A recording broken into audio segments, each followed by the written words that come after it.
Bismillah, Assalamualaikum warahmatullahi wabarakatuh. Alhamdulillah, wassalatu wassalamu ala rasulillah, wa ba'd. Berikut adalah tentang pahala 100.000 kali lipat itu berlaku untuk seluruh tanah haram, Mekah, bukan hanya bangunan Masjidil Haram. Ada beberapa dalil, pertama dari surat Al-Isra ayat 1, Subhanalladzi asra bi'abdihi lailam minal masjidil haram ilal masjidil aqsal ladzi barakna haulah. Maha suci Allah yang telah memperjalankan hambanya pada malam hari dari Masjidil Haram ke Masjidil Aqsa. Padahal Isra Mi'raj Nabi SAW dimulai dari rumah Ummu Hani yang berada di Mekah tapi tidak di dalam bangunan Masjidil Haram.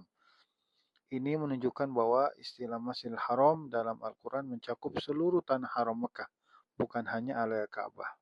Dan juga dalam Al-Quran surat Al-Baqarah 144, fawalli wajhaka syatrul masjidil haram wa haitsu ma kuntum fawallu wujuhakum syatrah. Maka hadapkanlah wajahmu ke arah Masjidil Haram.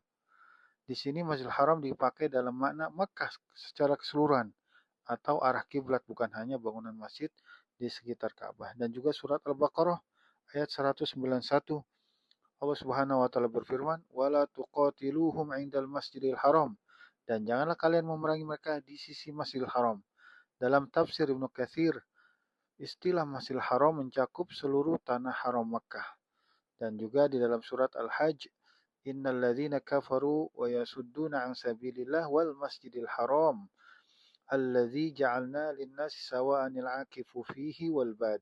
Sungguhnya orang-orang kafir yang menghalangi dari jalan Allah dan dari Masjidil Haram yang telah kami jadikan untuk semua manusia, baik yang menetap di situ maupun yang datang dari luar.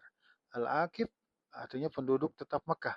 Al-Bad itu orang luar. Ini menunjukkan Masjidil Haram seluruh tanah haram. Dalam hadis disebutkan hadis Ummu Hani yang diriwayatkan oleh Imam Bukhari dan Muslim, Nabi SAW bersabda, ketika aku berada di Hatim atau di rumah Ummu Hani, datang Jibril. Allah telah menyebut awal perjalanan ini dari Masjidil Haram. Padahal beliau ada di rumah Ummu Hani. Dan juga hadis dari Jabir bin Abdullah radhiyallahu anhu, Al-Masjidil Haram kulluhu masjid. Seluruh Masjidil Haram ini adalah masjid. Dan dihasankan oleh Al-Haythami. Dalam penjelasan hadis tersebut, Imam Nawawi dalam Syarah Muslim, istilah Masjidil Haram bisa bermakna Ka'bah, masjid di sekitarnya, atau seluruh tanah haram Makkah. Mana ini dikenal dengan dalam Al-Quran dan hadis.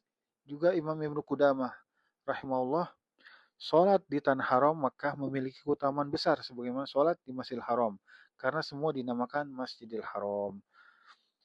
Maka semoga kita dimudahkan bisa untuk pergi ke tanah haram dan sholat di Masjidil Haram di Mekah dan melaksanakan ibadah haji dan umrah. Wassalamualaikum warahmatullahi wabarakatuh. Walhamdulillahi rabbil alamin.